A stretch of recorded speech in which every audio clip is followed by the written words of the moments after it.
Salut à tous. Alors je vous propose de vous retrouver aujourd'hui autour du thème du dénombrement, un thème que vous abordez sur votre année de terminale en spécialité maths.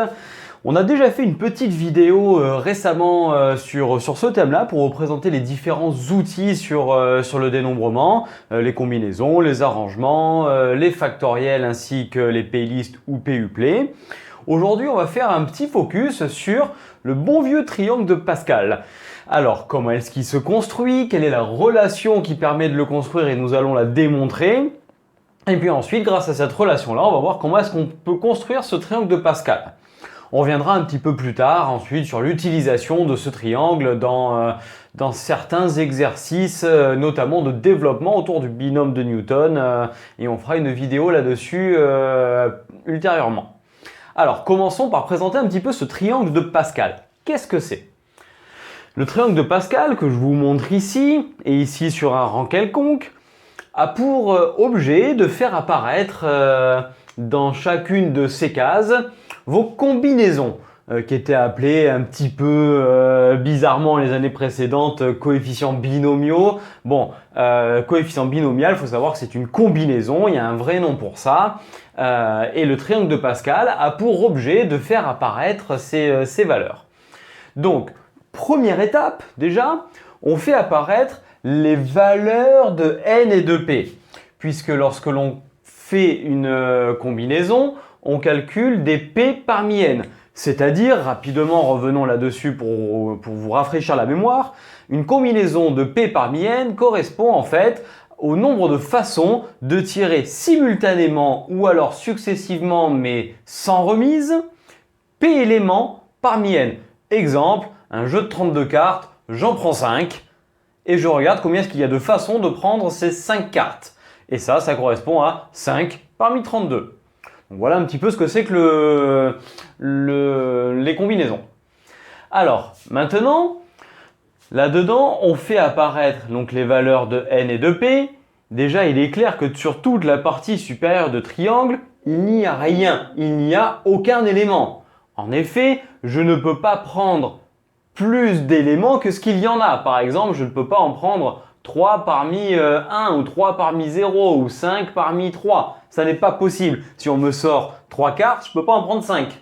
Donc, toute la partie supérieure est vide. Elle n'existe pas. Ensuite, on vient construire cette partie-là et cette partie-là qui correspond ici aux combinaisons des 0 parmi 0, 0 parmi 1, 0 parmi 2 et ainsi de suite, c'est-à-dire les 0 parmi n. Et 0 parmi n, ça vaut 1.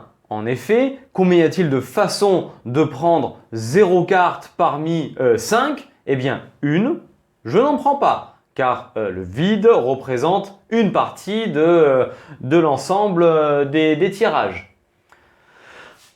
Autre partie que l'on remplit, la diagonale. La diagonale qui représente les 0 parmi 0, 1 parmi 1, 2 parmi 2, 3 parmi 3 et ainsi de suite, c'est-à-dire les n parmi n.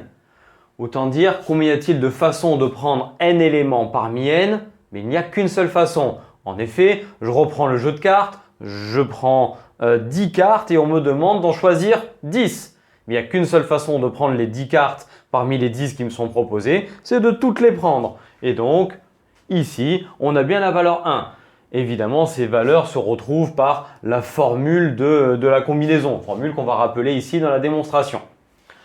Donc, première étape, on a mis les 1 ici, les 1 ici, et maintenant, comment va-t-on remplir le reste de ce triangle, avec évidemment un triangle qui se construit à l'infini? Eh bien, c'est l'objet de ce que l'on va faire ici à un rang P quelconque, ou P compris entre 1 et n-1, et on va regarder la relation qui existe entre ces trois coefficients-là, c'est-à-dire ces trois combinaisons. Et c'est là qu'intervient la relation de Pascal. La relation de Pascal, la voici. Elle nous dit que pour tout entier n supérieur ou égal à 2 et p un entier compris entre 1 et n-1, alors la relation est celle-ci. Bon, on va en fait faire une petite phase un petit peu chiante et on va la démontrer, histoire de travailler un petit peu autour des combinaisons. Et une fois que ce sera fait, on verra le lien qu'il y a ici et la construction de ce Pascal, de ce triangle de Pascal, pardon. Alors, on est parti, démontrons ça et on va ici et ici remplacer ces combinaisons par la formule. Alors, hop, P-1 parmi N-1 plus P parmi N-1 égale. Alors, N-1 factoriel divisé par P-1 factoriel fois N-1 moins P-1 factoriel. Voici pour le premier, puis le deuxième. N-1 factoriel sur P factoriel, facteur de N-1 moins P factoriel. Donc on a remplacé les deux combinaisons par leur expression. On va les réécrire un petit peu pour arriver à simplifier l'expression et on va voir ensuite comment est-ce qu'on peut arriver à trouver cette combinaison-là. Alors, N-1 factoriel sur P-1 factoriel fois moins 1 moins moins 1, ils s'en vont et il me reste N moins P factoriel. Le deuxième, pas grand chose à faire si ce n'est qu'un petit jeu d'écriture. N-1 factoriel sur P factoriel fois N-P moins 1 factoriel. J'ai juste changé ces deux-là. Que je fasse N-P moins 1 ou N-1 moins P, c'est pareil. Bon, maintenant qu'on a ça, on sait sur quoi on doit tomber, hein, c'est-à-dire là-dessus. Il faut donc qu'on arrive à réduire en fait au même dénominateur. Donc regardons les dénominateurs dans ces deux fractions et qu'est-ce qui nous manque? On va essayer de rapprocher lui avec lui, puis celui-là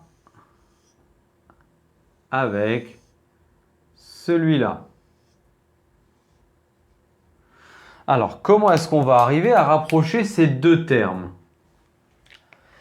P-1 factoriel et P factoriel. On voit qu'on est proche quand même. C'est-à-dire que ici, il y a tout simplement un terme en plus par rapport à là. Donc, on va le marquer.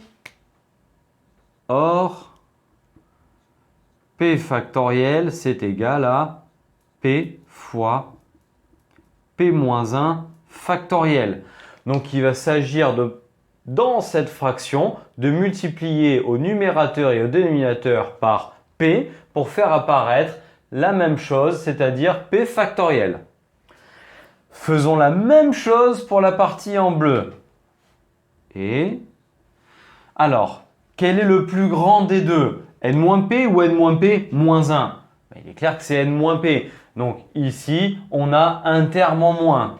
Donc, N-P factoriel est égal à N-P fois N-P moins 1 factoriel.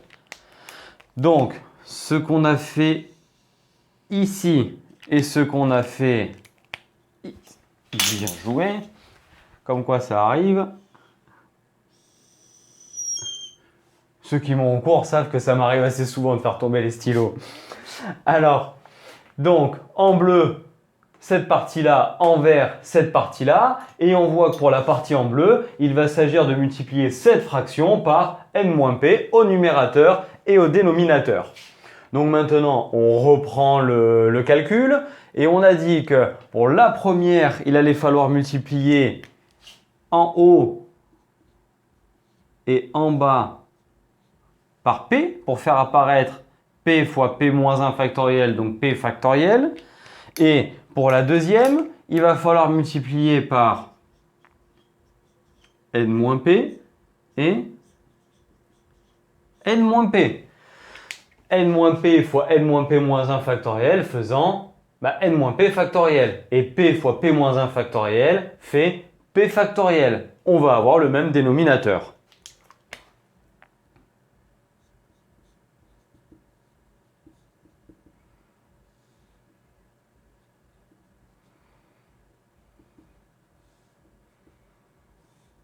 Donc, on reprend notre calcul. Et on a, alors, P fois n-1 factoriel plus n-1 factoriel fois n-p. Tout ça divisé par le dénominateur commun que l'on obtient qui est p factoriel fois n-p factoriel. Maintenant, il ne reste plus qu'à factoriser par le facteur commun, c'est-à-dire n-1 factoriel. Donc, on a n-1 factoriel, facteur de p, plus n-p, donc les termes qui sont là et là, divisé par p factoriel, n-p factoriel. Les p s'en vont. N fois n-1 factoriel, même remarque ici, ça fait n factoriel. Donc, n factoriel sur p factoriel, n-p factoriel. Or, ça, c'est parfaitement la définition de la combinaison de p parmi n. Ce qui démontre la relation de Pascal. Donc on vient de démontrer cette petite relation que vous devriez faire en cours et que vous devez connaître sur votre année de terminale. Ce qui nous permet maintenant de revenir vers le tableau à un rang quelconque. Donc reprenons ce triangle de Pascal, imaginons qu'on l'a prolongé et on prend un rang P et un rang N ici, quelconque, et hop, on se retrouve ici. Quelle est la relation que l'on vient de démontrer? On vient de travailler autour donc de ces trois valeurs qui sont donc ces trois combinaisons. Et on vient de démontrer que si on additionne ces deux-là, alors ça me donne celle qui est en bas. Donc il suffit de faire la somme de deux consécutives sur une même ligne et cela me donnera le résultat de celle qui est en dessous. Donc on va le regarder là-dedans et on va voir à quoi ressemble ce triangle de Pascal lorsqu'on utilise la relation de Pascal. 1 plus 1, ça fait 2. 1 plus 2, ça fait 3. 2 plus 1, ça fait 3. Et on continue. 1 plus 3, 4. 3 et 3, 6. Et 3 et 1, 4. Puis 4 et 1, 5. 6 et 4, 10. 6 et 4, 10. Et encore 5 pour le dernier. Allez, faisons la dernière ligne. 5 et 1, 6. Ensuite, 15, puis 20, puis 15. Et pour finir, 6. Et on pourrait continuer comme ça, aussi loin que l'on le désire, aussi loin que l'on a besoin. Donc, on vient de voir comment construire ce triangle de Pascal au travers de la relation de Pascal. Et on a dit au tout début de la vidéo que ce triangle de Pascal nous faisait apparaître, par exemple, allez, on va prendre celle-ci. Que représente cette valeur? Elle représente le nombre de façons de prendre 3 éléments parmi 4. On va prendre celle-ci.